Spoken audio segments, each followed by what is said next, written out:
Hello, and welcome to Stories from India, a podcast where we talk about myths, legends, and folk tales from India. I am your host, Narad Muni, and I'm a mythological character myself. I have the gift of eternal life and knowledge of the past, the present, and the future. By profession, I'm a traveling musician and a storyteller. So, the way I'm doing my job is by podcast. In this episode, we are dipping into the ocean of the stream of stories. Because that's literally what the Kathasaritasagara means. It's an anthology of loosely connected stories. Most of the stories in the work this is derived from are now lost.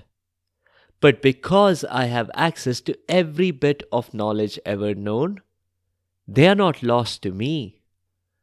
I'll share some of these stories on the show. Today, we'll cover two stories. In the first one, we'll see why a rabbit that is a ventriloquist can be smarter than an elephant who's a physicist.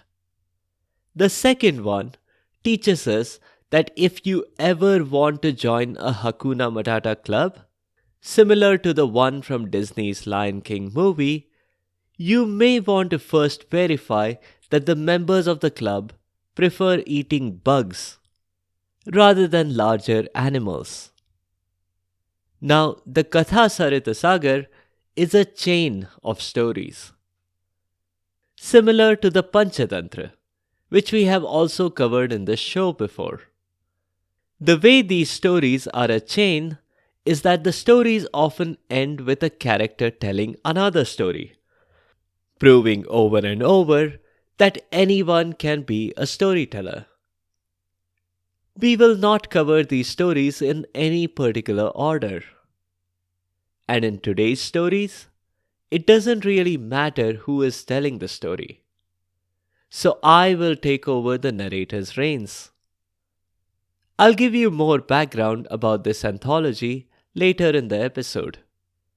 For now, let's dive into this ocean.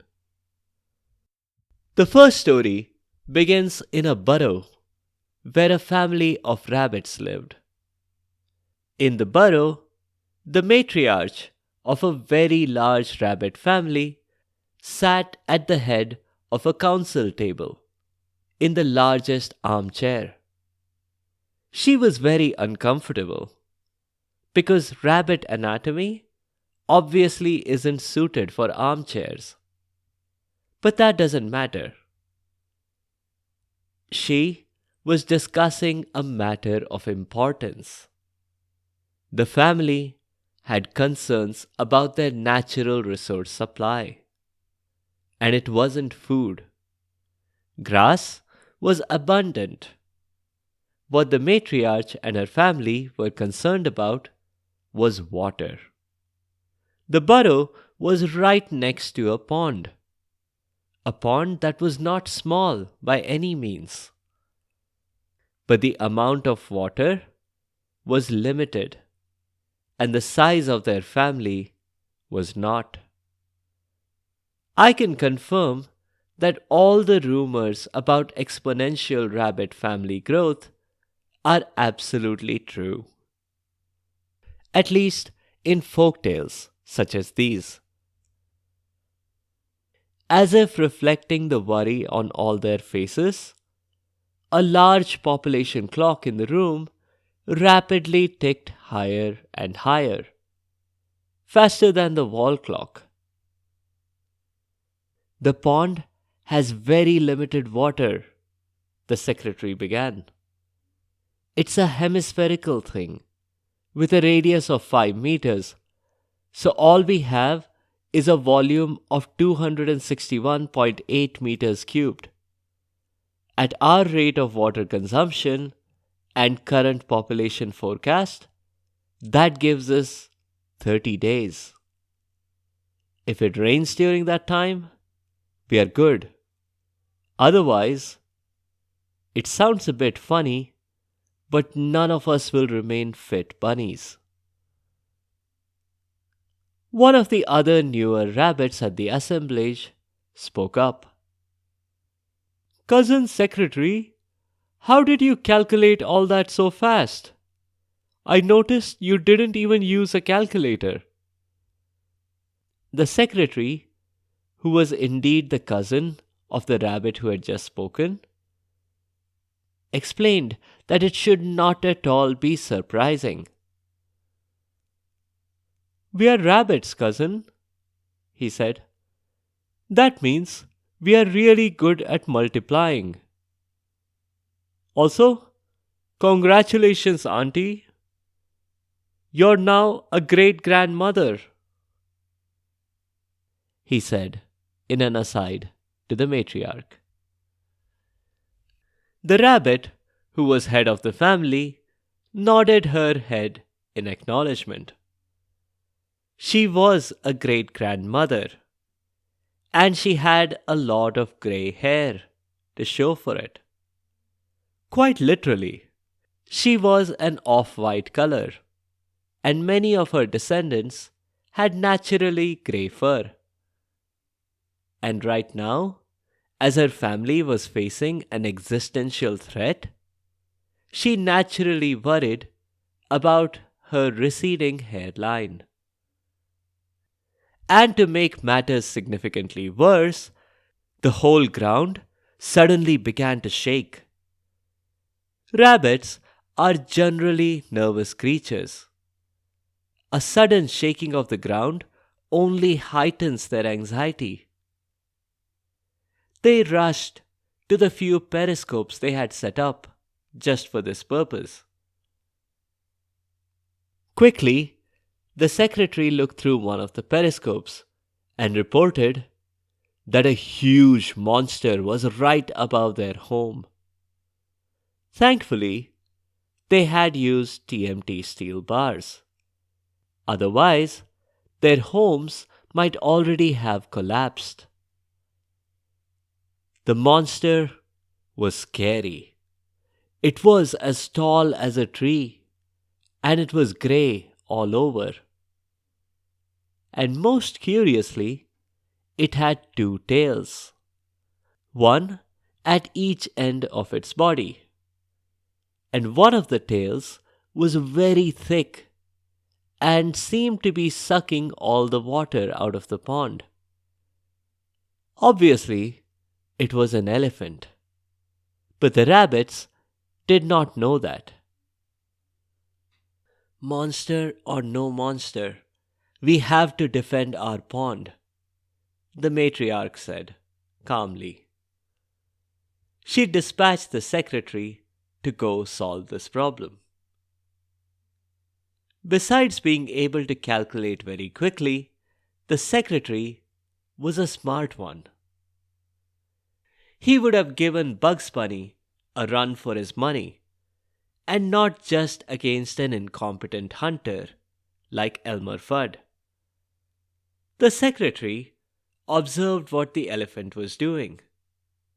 Thankfully, this elephant had a habit of thinking out loud. I guess it did not realize that its speech could be heard and understood even by creatures that had never seen or heard elephants before. "This water is amazing," began the elephant. "I'm glad I found it. Now I can bring my whole family here for a drink." There are more of these monsters? Wondered the secretary, shocked. As the elephant began walking away, the secretary decided that he needed to act right away. He hopped quickly and dashed into the elephant's path, but not so close as to be in danger himself. He had seen what the elephant could do. He had just seen the elephant step on a grape. All the grape managed to do was to let out a little wine when it was crushed. "Stop, mister," requested the bunny. Why should I stop? Asked the elephant. I guess, besides not stopping his physical motion, he didn't even bother to stop and think how a little bunny could understand and speak to the elephant. My family is thirsty and waiting to drink. I must bring them here right away, The elephant added. Well, I'm afraid I can't let you do that, said the bunny, in the most authoritative voice he could manage. You see, you've made a really powerful enemy by drinking from the pond. The elephant almost burst out laughing at this claim. And who is this enemy? You? He challenged the bunny. Not at all. I'm just a messenger, replied the bunny. You can crush me, swipe me away with that front tail of yours, but it will only compound your crime. No, sir. The enemy you've made is far more powerful. It's the moon. Oh, go away, The elephant said to the bunny. The moon is just a very large piece of rock floating in the sky, 240,000 miles away. That's what you think. But have you seen the angry faces he makes? Asked the bunny. Those are phases, not faces. Phases of the moon. And those are caused by sunlight hitting only a part of the moon at that time. You know so little, said the bunny, shaking his head. Very convincingly. Have you wondered why the full moon has such a massive rabbit logo on it? You don't know that the moon is really a massive cousin of us rabbits? And this pond is really his? He will not share, and he himself sent me to tell you this. Well then, show me where he is. Let me hear from the moon himself, challenged the elephant. The elephant was still utterly unconvinced, but with a little smidgen of doubt beginning to creep over him. Did elephant science really know everything? There were many unanswered questions. Might it not be possible that the bunny was correct? The elephant allowed himself to be led back to the pond. But then, when the bunny pointed out the moon in the pond, the elephant relaxed a little. Silly rabbit. That's not the moon. That's just a reflection. Simple optics. But the bunny didn't answer. He had hopped a few feet away, and he kept silent. Or so the elephant thought. Because a new voice erupted on the scene. Who dares disturb my pond? The voice said. The elephant began to tremble a little. He looked down, and sure enough, the moon in the pond looked different from the one in the sky. The one in the pond seemed to be shimmering and glowering, as if in anger, to go with that very angry voice of its. You, elephant, you drank from my pond, didn't you? The voice asked. The elephant was close to tears now. For all his knowledge of astronomy and optics, he really lacked knowledge of basic acoustics, and he didn't know that the rabbit was an accomplished ventriloquist, meaning he could disguise his voice and make it appear as if it was coming from somewhere else. In this case, the somewhere else was the reflection in the pond. The elephant decided that, sure, his own family was dying of thirst, but that was not worth facing this angry moon god. The elephant mumbled an apology and promised to pray to the moon every day for a month, and promised to be nice to all rabbits from that day on. So that's how the first story ends, proving again that an elephant with astronomy and optics knowledge is no match for a bunny who has mastered acoustics. This ventriloquism trick that the bunny used may be familiar to you already. It was used by the Wizard of Oz to trick people into believing that he was a giant rhinoceros spider, or a ball of fire, or a beautiful fairy. Sorry if you were planning on reading that book and I gave it away. But if I'm being perfectly honest, that was a very guessable part of the story anyway. Don't know why Dorothy or the Tin Man didn't guess that right away. The Scarecrow didn't have brains, so he's excused. Anyway, let's begin on the second story. This one is about a Hakuna Matata club in the jungle. Just like the one in the Disney movie, The Lion King, this club was made up of an unusual collection of animals. It did feature a lion, just like Simba in The Lion King. But the lion's companions were not a lovable meerkat and warthog.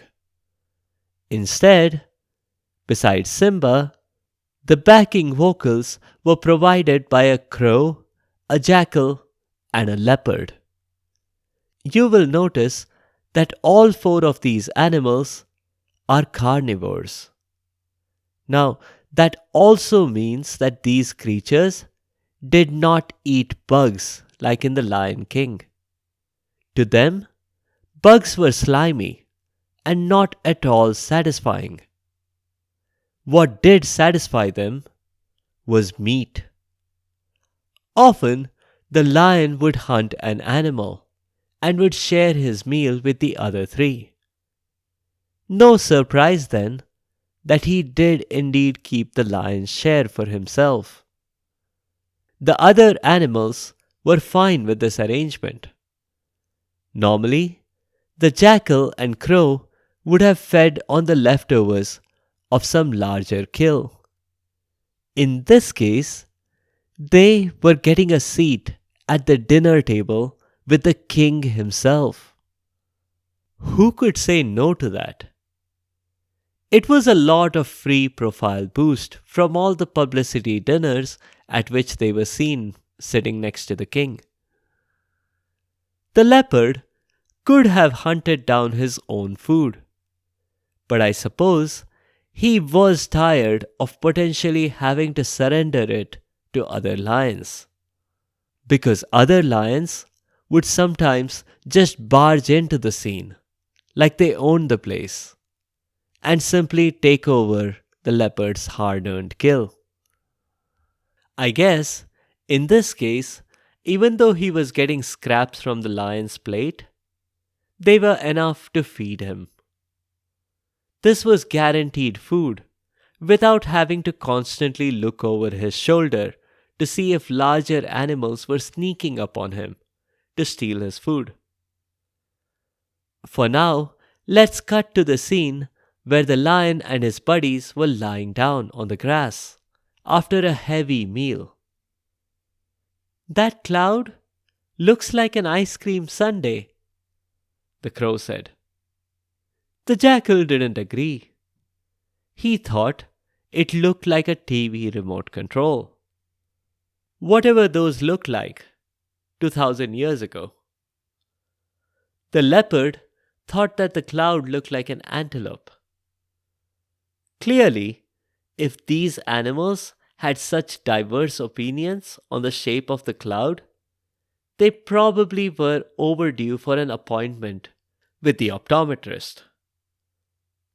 But when all three tried to consult the lion and he responded, it immediately became clear that he did not need glasses. The lion asserted that what he saw was a camel. There were puzzled looks all around, until they realized that the lion wasn't looking up at the sky at all. He was looking at a spot far in the distance. And now that they could see, it was indeed a camel. The lion was not hungry because they had all just eaten. He was very curious though. He had never seen a camel up close. The lion asked the crow to go talk to the camel and see if he wanted to meet the king of the jungle. Only if he's comfortable with it, The lion cautioned. I don't want to cause anxiety. Tell him if he chooses to come and meet me, I'll guarantee his safety. He has my protection. The crow flew swiftly.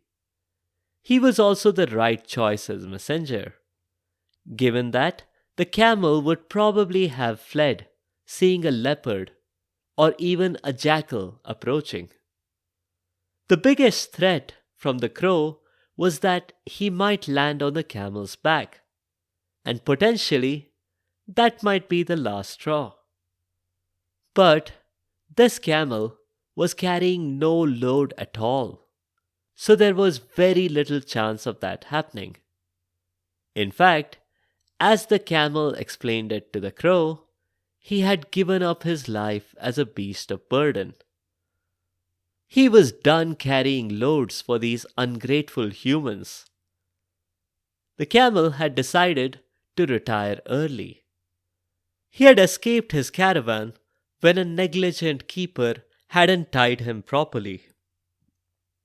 And now he was looking forward to a life full of eating grass, sleeping, and eating more grass, and sleeping. Oh, yeah, and eating some more grass. All that sounds great, brother, the crow explained. But it's a jungle out there. How will you protect yourself from all the wild animals?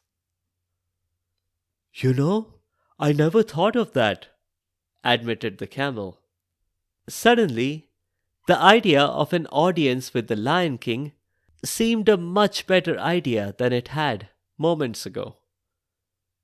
Well, why are we keeping this king waiting? Asked the camel. Let's hurry. The camel was probably not very bright to realize that he was going to walk into the lion's den. Literally. And that it was full of exactly the wild animals he was supposed to seek protection from. But walking into the lion's den is precisely what the camel did. He was polite to take off his shoes first and to shake paws with all the creatures there. The lion had guaranteed the camel protection for this audience. And seeing the camel, the lion hastily offered to indefinitely extend his protection. The king of the jungle was judging a book by its cover. He assumed that a creature as unique as this camel must have a great personality too. His expectations could not have been further from reality. Yes, the camel had a unique personality, but he was a little dim-witted. When the 5 animals were chit-chatting, this became very apparent. Entire minutes after everyone else was done laughing at a joke, they would have to explain it all over to the camel. And finally, when he did laugh, everyone else was already a little tired and not in the mood to laugh with him again. This was a bit taxing. Another point of contention was that the camel was a pure vegetarian. This set up a little bit of tension. The camel always ordered a salad. He didn't cast any strange looks at the others' bloody meals. But the other animals found that they were automatically a little bit more reserved at mealtimes when the camel was in their midst. Finally, an opportunity opened up for them to do something about it. That opportunity was a shortage of prey in the land. The deer seemed to have all disappeared, and they had very few options left. Under these circumstances, the crow, the jackal, and leopard were almost driven out of their minds at the sight of the camel happily chomping away at his huge basket load of grass salad. The camel even offered them some, which made them all the more annoyed for some reason. So these other animals hit upon a plan. The key was to talk the lion out of this whole protection thing. The jackal was chosen to present the idea to the king. After all, it was his idea. The jackal went to the lion and was frank with him. We are all incredibly hungry, and it's so ironic that we have this huge supply of meat with us, and yet we can't touch him. To his surprise, the lion admitted he had been thinking along the same lines himself. If I hear him chomping loudly on his salad again, I might lose it, he admitted. He sighed and added, But what can we do about it? I can see now that my promise to grant him protection was a very rash one indeed. Your Majesty, there is something we can do, the jackal said. We just need the camel to give up your protection, he added. And how on earth are you going to manage that? The lion asked. The jackal whispered their plan to the lion, and the lion agreed. He could not see a flaw in the plan. The next day, just before lunchtime, they put the plan in motion. On cue, the crow stepped up and said, Your Majesty, I've flown far and wide, and there really is no prey in sight. And yet, as your loyal subject, I cannot bear to let your Majesty go hungry. I offer myself as your dinner. The camel was shocked, and to keep with the plan, the leopard and jackal pretended to be shocked as well. The lion had rehearsed his lines well. He said the crow was being very generous, but the lion could not accept the offer. The crow was a friend, and he'd rather starve than to eat a friend. The jackal stepped up next and offered himself, to which the lion said pretty much the same thing that he had to the crow. The same thing should have happened smoothly with the leopard.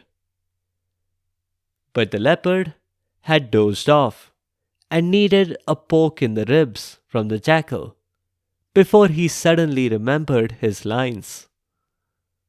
But the lion again declined the leopard's offer as well. There was a long, uncomfortable silence after that. No one said a thing. Everyone could almost see the gears whirring slowly in the camel's mind. Finally, the camel made a decision. His friends had offered themselves to the lion. It was only right that he offer himself as well. The lion was sure to decline, as he had declined the other offers. So the camel said, "Your Majesty, with this shortage of food, surely I don't want you to starve either. Why not eat me?" He hastily tried to add, "But hey, wait!" Because immediately after he had said his first few words, all four animals advanced on him with forks and knives ready. The camel didn't stand a chance. And the crow, the jackal, the leopard, and the lion had enough food to last them for weeks. The lion had begun by satisfying his curiosity about a camel's personality, and now he had satisfied his curiosity about what a camel tasted like, and he was pleased with the results. That's all for now. A few notes on the show. The Kathasaritasagara, as I described earlier, translates to the ocean of the stream of stories. Because that's what these stories do. They flow. At least, that's what the readers are expected to think. These stories were compiled by Somdev, a 11th century scholar and poet in a kingdom in Kashmir. Somdev had compiled the Kathasaritasagara to amuse the queen, Suryavati. Somdev condensed an earlier and much larger set of stories called the Brihad Katha. Now, the Brihad Katha itself was just volume 7 in a much larger set of stories inscribed by the author in blood. So, you can see we are getting into pretty vast territory here, to the point that the book probably needed multiple indexes just to make individual stories easier to find. The first 6 volumes of the work were lost, and so was the Brihad Katha. But derivative works remain, including the Kathasaritasagara. Now, all of this knowledge may be lost to most humans. But when you're a time-traveling, immortal, all-knowing person like me, such knowledge cannot stay hidden. So, I will share some of these stories over the course of the show. One other note. You might have heard variations of either or both of today's stories apparently in other collections, like the Panchatantra or the Jatak tales. But don't be surprised. Copyright laws being non-existent in those days, it was perfectly okay for the same stories to appear in more than one collection. Both the Panchatantra and Jatak tales that we have previously covered on the show are linked in the show notes on the site sfipodcast.com. Do check them out. In the next episode, we'll go back to the Mahabharata and do some more stories about the education of the Pandav and Kaurav brothers. If you have comments or suggestions, or if there are particular stories that you would like to hear, please do let me know by leaving a comment or a review on the site sfipodcast.com or tweet at sfipodcast. You can also find me on Instagram and Facebook. Be sure to subscribe to the show to get notified automatically of new episodes. A big thank you to each and every one of you for your continued support and your feedback. The music is from purpleplanet.com. That's purple-planet.com. I'll see you next time.